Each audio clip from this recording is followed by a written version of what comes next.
병원에 입원한 그런 경험들이 혹시 있으셨습니까? 한평생 건강하게 사시다가 갑자기 병원에 입원할 정도로 몸이 아파지거나 사건, 사고를 만났다고 한다면 참 당황스러울 것 같습니다. 저는 평생 병원 한 번도 안 왔던 사람인데 처음 왔습니다. 그런 분들이 계세요. 언젠가 병원 신방을 갔을 때 그 병원에 계신 바로 그러한 경우에 해당되는 분이 그런 말씀을 하셨습니다. 병원에 이번에 입원해 보니까 너무나 감사하다고. 뭐가 감사하십니까? 그랬더니 저는 이제 염려하면서 가잖아요. 건강했던 분이 갑자기 사건 사고에 휘말려 병원에 입원했다는 것은 참 낙심할 일인데 한평생 건강하게 산 것이 얼마나 감사한 일인지 깨달았고, 참 건강을 잃어버리니까 진짜 아무것도 아니더군요. 이렇게 고백하는 것을 들어보면서 그렇구나. 이렇게 어려운 가운데, 약한 가운데 강할 때 몰랐던 그 은혜들을 발견하는 것, 참 이제부터는 내가 하나님 앞에 시간 아끼고 하나님 두려워하는 마음으로 참 열심히 신앙생활 하겠습니다.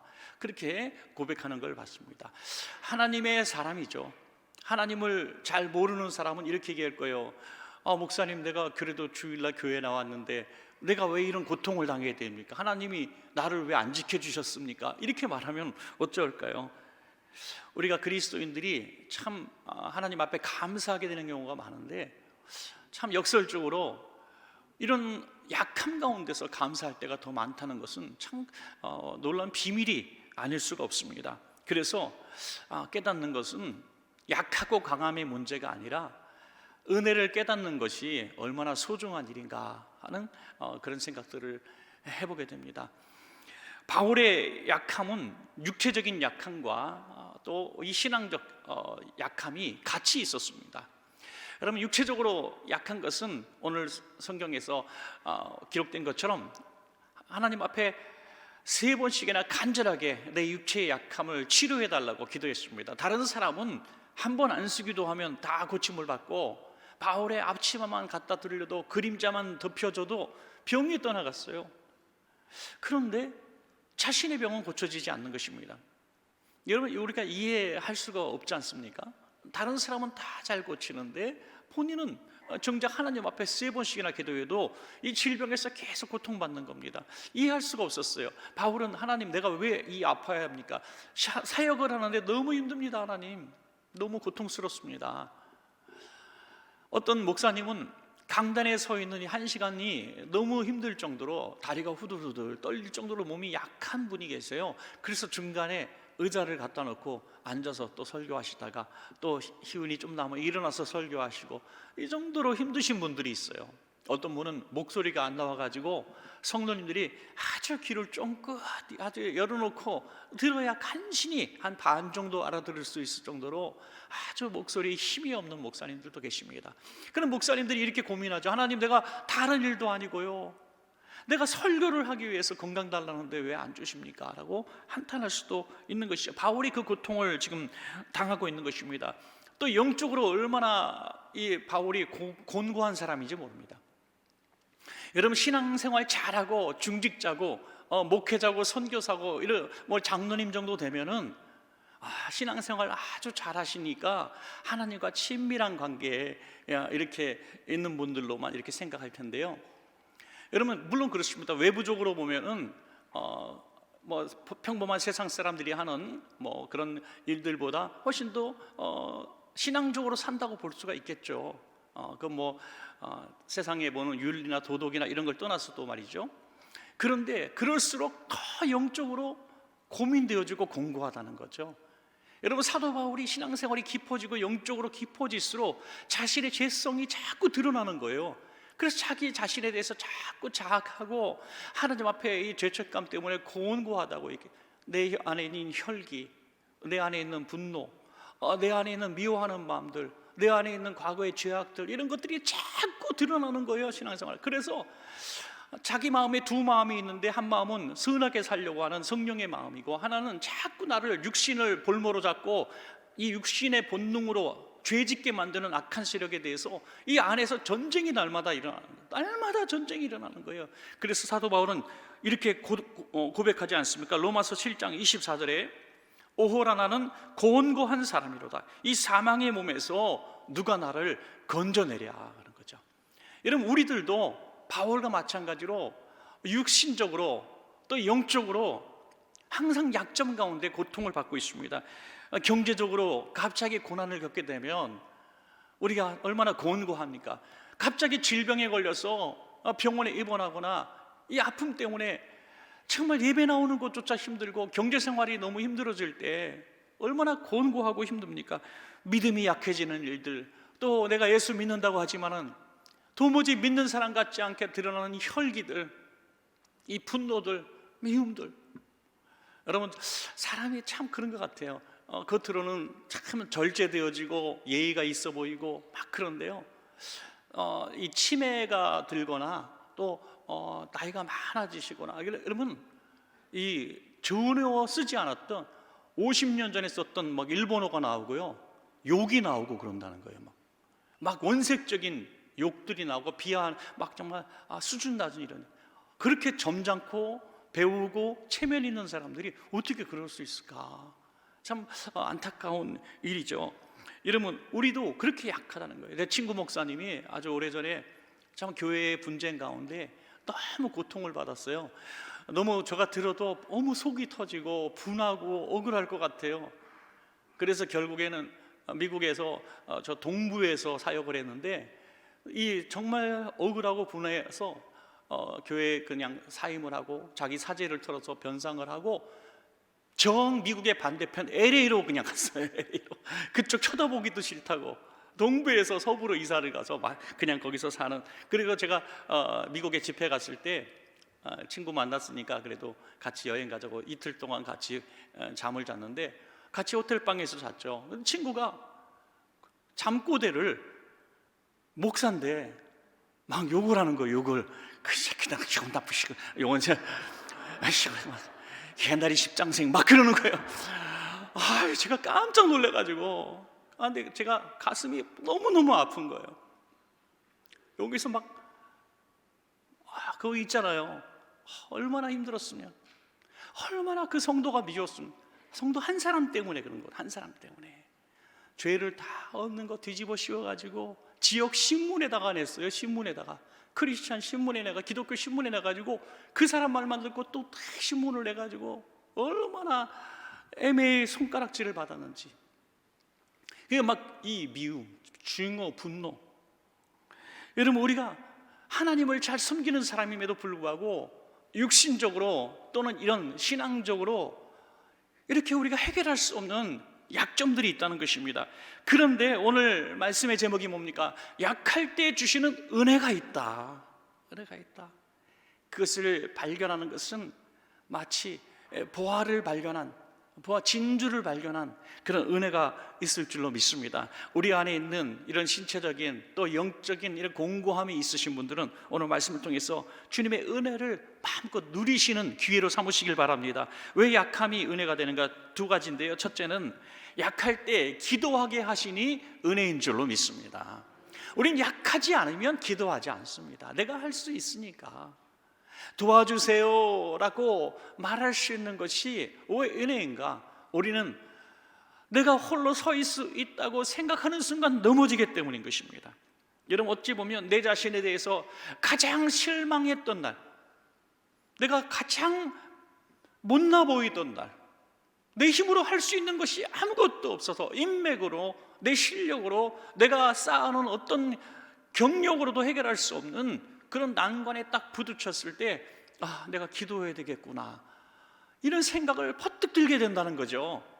오늘 새벽에도 혹시 그래, 금년에 내가 하나님의 은혜 아니면 도저히 살 수 없어 라고 깨달아져서 이 새벽에 이 신년에 하나님 앞에 내 인생을 맡기고 기도하기로 작정하셨다면 우리가 은혜이다 라고 말할 수가 있는 것입니다. 여러분, 분명히 우리가 이렇게 생각합시다. 약점이 은혜가 아닙니다. 고통이 은혜가 아닙니다. 고통은 반드시 우리 안에서 해결되어야 될 문제고, 그러니까 아픔은 우리가 누리는 것이 아니라 빨리 떠나가야 하는 것입니다. 그런데 약점이 은혜가 아니고 고통이 은혜가 아니라 그 고통과 약점 때문에 기도의 자리로 나올 수 있게 된 그 사실이 은혜라는 거예요. 그러니까 우리 사실은 본질적으로 말씀드리면 약점이나 고통이 그 자체가 은혜는 아닙니다. 우리가 약점이 있든 약점이 없이 모든 것이 잘되고 강건하든 기도의 자리로 나왔다면 그 사실이 하나님의 은혜라고 하는 것이죠. 오늘 특별히 자녀들을 좀 많이 나오게 해달라고 권면을 드렸는데 우리 자녀들이 좀 나오신 것 같아요. 여러분, 우리 자녀를 위한 최고의 선물이 뭔지 아십니까? 자녀를 위한 최고의 선물은 자녀가 부모를 향해서 존경하고 또 부모가 가진 신앙을 배우고 싶게 만드는 것이 자녀를 향한 최고의 선물이다 하는 거죠. 여러분, 자녀에게 한번 물어볼 수 있다면 한번 물어보세요. 너는 엄마를, 아빠를 어떻게 생각하니? 참 단순하지만 굉장히 어려운 겁니다. 우리 자녀는 그런 생각을 잘 해보고 살지 않아요. 왜? 10대 아이들도 그 인생의 짐이 너무 버거워요. 너무 힘들어요. 그러니까 자기 자신을 생각하기에도 너무나 벅차고 힘들기 때문에 부모님의 마음까지 헤아려 보려고 하지 않아요. 그런데 어느 날 우리 자녀가 엄마 아빠 가만히 생각하니까 엄마 아빠 너무 고마워요. 왜? 내가 엄마 아빠 해준 것도 별로 없는데 좋은 학원도 보내준 적이 없고 고액 과외도 시켜준 적이 없고 다른 친구들처럼 방 안에다가 막 왕궁처럼 공주방처럼 왕자방처럼 꾸며주지도 못했는데 너 왜 고맙니? 아, 엄마 아빠가 참 나는 세상에서 제일 존경스럽고요, 엄마 아빠가 나 예수 믿게 해준 것이 너무 고마워요. 이런 말을 할 수 있다면 얼마나 감사할까. 그래서 그것이 최고의 선물이 되는 또 하나의 이유는 이 아이는 어디로 가든지 어떤 고난과 환난을 만나든지 어떤 고독한 상황 가운데 처하든지 저 땅 끝에 그건다 할지라도 어떤 고통이 왔을 때 기도의 자리로 나가게 된다는 것입니다. 여러분, 억지로 기도시킬 때 있는 것은 이 새벽에 깨워서 나올 수 있는 이 때는 이 경제적 독립을 하지 못했을 때 아닙니까? 그러나 어느 날 갑자기 직장도 가고 사업도 하고 막 나름대로 바빠지면 기도의 자리로 나오는 방법을 누구에게 배우겠습니까? 여러분, 요게벳이 그 모세를 갈대 상자에 넣어서 띄워보내면서 얼마나 서러웠겠어요. 얼마나 눈물이 났겠습니까? 엄마가 못 나가지고 아빠가 못 나가지고 노예로 사는 이 상냥한데 너를 이렇게밖에 보일 수밖에 없구나. 지금은 도저히 이해할 수 없겠지만 과거에 정말 어려웠던 우리 어르신들은 다 하시는 얘기 아닙니까? 너무나 어렵고 전후에 전쟁통에 막 먹을 것도 없고 이래서 남의 집 우리 아이들 밥 먹고 살게 하기 위해서 남의 집 머슴으로 보내고 양자로 보내고 막 이런 일들이 너무나 많았지 않습니까? 고아원에 보내고 막 일터로 나가고. 여러분, 지금 그 아이들이 이해할 수가 있겠습니까? 왜 엄마 나 버렸어요? 아빠 나 왜 버렸어요? 버린 게 아니라 너를 살리기 위한 엄마 아빠의 피눈물 나는 선택이었다. 바로 요게벳이 그런 거 아닙니까, 여러분? 여러분, 자녀들이요, 우리 엄마 아빠한테 최고로 가슴 아프게 하는 말이 엄마 아빠는 왜 다른 아빠 엄마처럼 해주지 못해요? 하나는 이 말이 얼마나 가슴. 그러면 엄마 아빠는 피눈물 흘리는 거예요. 왜? 엄마 아빠 가난해서 미안해. 못 배워서 미안해. 남들 엄마처럼 멋지지 않아서 미안해. 이렇게 가슴 아프게 고백할 수밖에 없는 거예요. 그런데 이런 세상적으로 보면 그럴 수 있지만은 우리가 신앙적으로 아이를 잘 기도의 자리로 나가는 모습을 가르쳐 줄 수만 있다면 우리 아이들이 어떠한 상황 형편 가운데서도 엄마 아빠가 정말 나에게 기도의 자리로 인도해 주신 것에 대해서 얼마나 감사하는 그런 삶을 살게 될까. 그러므로 우리는 해줄 수 있는 것의 최고의 선물은 아이에게 믿음을 주시는 것인 줄로 믿으시기 바랍니다. 여러분, 사도 바울은 자기가 이런 약함에서 해방되지 못하는 이유가 무엇인지 드디어 깨달았습니다. 고린도후서 12장 7절에 여러 계시를 받은 것이 지극히 크므로 너무 자만하지 않게 하시려고 내 육체에 가시고 사탄의 사자를 주셨으니 이는 나를 쳐서 너무 자만하지 않게 하려 하심이라. 여러분, 여러 계시를 받은 하나님의 은혜를 너무너무 많이 받았기 때문에 하나님이 나를 약한 부분을 여전히 만들어 놓으셨다는 거죠. 균형을 주신 거죠. 균형. 여러분 운전 연수를 하신 분들은 알겠지만 왜 운전 연수차는 따로 있고 왜 돈을 지불해야 하는지 차를 타보면 딱 하나 보면 압니다. 뭡니까? 다른 차에 없는 기능이 하나가 딱 있습니다. 그것은 옆에 운전 가르쳐주는 사람의 자리에 브레이크가 달려있는 거죠. 이 하나 때문에 운전 연수를 할 수가 있고 마음 편하게 운전할 수가 있는 것입니다. 그냥 우리 승용차로 식구를 누가 운전 연수를 시켜주면 그는 굉장히 위험한 일입니다. 특별히 남편 여러분, 아내를 운전 연수해 달라면 좋은 말로 운전 연수를 거절하시기 바랍니다. 웬만하면 왜 부부 파탄이 날 수가 있고요. 또 반말이 나오잖아요. 그것도 못해, 깜빡이 서, 머리에 뭐가 들었어, 그래가지고 어떻게 운전하려고 그래, 집에서 그냥 있어, 막 이런 날이 막 쏟아져 나오거든요. 그리고 집에 가서 괜히 미안해가지고 내가 아까 한 말은 그냥 사고 안 나게 이러면서 이미 엎질러진 물이잖아요. 그런데 운전 연수를 하게 되면 브레이크를 그냥 사정없이 밟아버리는 거예요. 말할 필요가 없어요. 브레이크를 콱 밟아버리는 거예요. 그럼 쓰게 되는 거예요. 여러분, 우리 인생에 있어서 그런 운전 연수차처럼 브레이크를 밟아줄 수 있는 하나님이 계신 것이 얼마나 감사한 일인지, 그 하나님께서 내가 이렇게 살다가 죽을 수밖에 없기 때문에 갑자기 질병을 주시고 회사가 안 되게 하시고 가정에 문제가 일어나게 하셔서 아이고 하나님 제가 또 교만했습니다 하고 울면서 새벽 예배 나오고 울면서 기도실로 와서 울면서 하나님 도와주세요 하는 것은 은혜입니다. 왜? 내 인생을 살리시기 위해서. 어떤 분이 여기 조금 다쳐가지고 이거 병원에 갈까 말까 하다가 그냥 병원에 갔는데 의사 선생님이 싹 보더니 딱 이 다른 부분을 보면서 한번 검사해보자 그러더니 암이 발견된, 암이 완전 초기 암. 여기 다치지 않았으면 어떻게 암을 발견할 수 있겠습니까? 다친 것이 은혜이다 하는 거죠. 암을 발견했기 때문에 살 수가 있었던 것입니다. 성도님들, 우리가 가장 약했을 때가 언제입니까? 돌이켜 보십시오. 가장 힘들었을 때, 가장 눈물 났을 때, 가장 피눈물 나고 외롭고 고독하고 억울했을 때 한번 신앙적으로 한번 가만히 생각해 보시면 그때처럼 하나님 앞에 간절했던 데가 없었고, 그때처럼 금식하고 울부짖었던 데가 없었고, 그때처럼 감격할 때가 없는 거예요. 사랑하는 여러분, 우리가 첫사랑을 회복하는 방법은 하나밖에 없습니다. 다시 우리가 노력하고 힘써서 되는 게 아니라 우리의 약함을 자꾸 의지하고 약함을 드러내면서 하나님 도와주세요 할 때가 첫사랑 회복할 수 있는 비결이 될 줄로 믿습니다. 여러분, 마지막 두 번째로 약할 때 강함을 주시니까 은혜입니다. 여러분 하나님과 나는 시소가 아닌가, 한번 제가 가만히 생각해 보니까 시소가 아닌가. 시소 있잖아요. 어린이 놀이터에 가면 내가 낮아지면 상대편이 올라가고 내가 높아야지 팍 바짝 뛰면은 상대편이 바닥에 퉁 떨어지고, 이게 시소 아닙니까? 내가 높아지려고 막 이렇게 내가 잘나야지, 내가 성공해야지, 내가 유명해져야지 막 이렇게 올라가려고 하면 하나님이 약해져, 하나님이 가라앉아요. 그러나 내가 낮아지고 겸손해지고 죽으려고 한다면 하나님이 영광을 받으시게 된다는 것입니다. 여러분, 이것이 왜 은혜인가? 하나님이 높아져야 우리에게 강함을 주시는 그런 비결이 되기 때문인 것입니다. 여러분, 사실 우리의 약하고 강함이 하나님이 주시는 은혜와는 사실 그렇게 연관관계는 없는 거 아닙니까?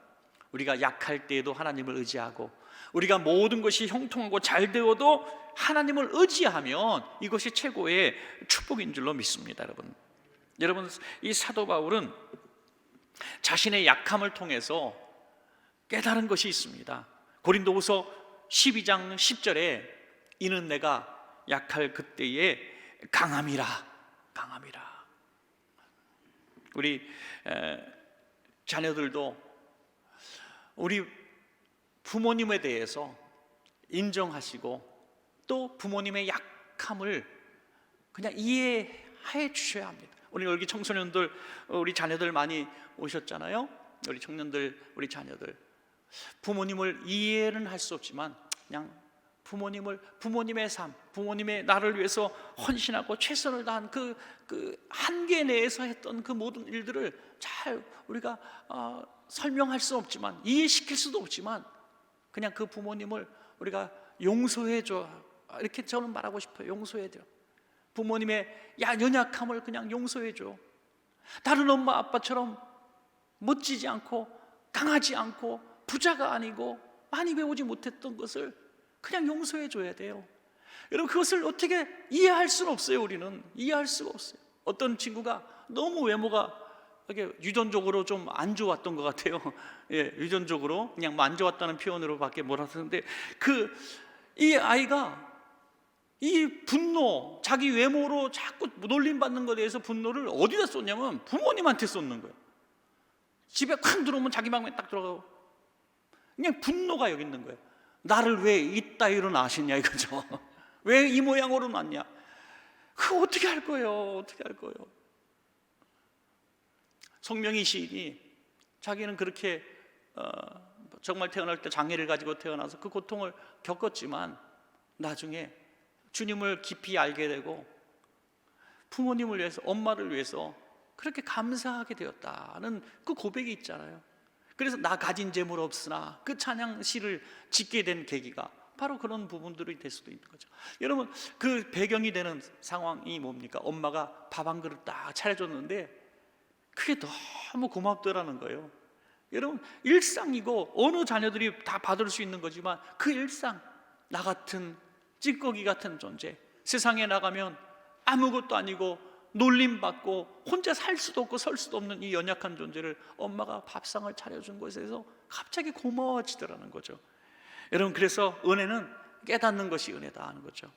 우리의 약함, 환경, 가정, 우리 집이 가난하고 못 배웠고 여러 가지 불리한 조건을 갖고 있다 할지라도 오늘 부모님과 함께 이 새벽에 나온 것, 그 하나만 가지고도 부모님을 고맙게 생각하고 최고의 부모님으로 인정하셔야 합니다. 1800년대 뉴욕의 한 가정에서 소년이 태어났는데 이 소년은 10대에 이미 3가지 병을 거의 안고 있었어요. 소아마비, 시력장애, 그 다음에 천식. 그러니 무슨 힘이 있겠습니까? 그러나 그의 부모님은, 아버지는 항상 이런 얘기를 했어요. 야, 너는 장애인이라고 생각하지 마. 넌 장애인이라고 생각하지 마.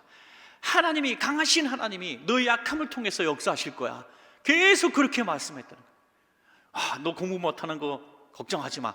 너 공부 못하기 때문에 하나님이 다른 데서 너를 더 위대하게 쓰실 거야. 이렇게 말씀한다는 거죠. 너의 약함, 연약함 때문에 걱정하지 마. 다른 사람하고 비교하지 마. 너희 약하기 때문에, 넌 더 약하기 때문에 하나님이 더 강하게 너와 함께 하실 거야. 이렇게 말했다는 거예요. 그가 누굽니까? 바로 루즈벨트 대통령이 된 겁니다. 그리고 노벨 평화상까지 받게 된 것입니다. 우리 그 약함이 하나님만 의지하게 되었고, 하나님만 의지하는 강도가 누구보다 강할 때에 하나님은 그를 위대한 사람으로 만들어 주신 것입니다. 여러분, 말씀을 맺겠습니다. 우리가 당하고 있는 약함이 신앙적으로, 영적으로 어떤 부분이든지 그 약함이 은혜가 되게 할 수도 있고 저주가 되게 할 수도 있습니다. 우리의 선택입니다. 오늘 새벽에 그 약함 때문에 하나님 앞에 나오셨다면 이것이 은혜고, 내가 하나님 앞에 이 약함 때문에 하나님을 의지하게 되었다면 하나님이 그 누구보다도 우리를 비교할 수 없을 정도로 강하게 도와주실 것입니다. 강하게. 세상 사람들은 다 거기서 거기 아닙니까? 하나님이 도와주시면 상상할 수 없는 능력이 나타나는 것입니다. 사랑하는 여러분, 우리 약함이 얼마나 은혜가 되는지 알 수 없습니다. 나이의 한계, 배움의 한계, 건강의 한계, 재정적인 능력의 한계, 그 모든 것들을 하나님의 은혜를 담는 그릇으로 삼으시기를 간절히 축복합니다.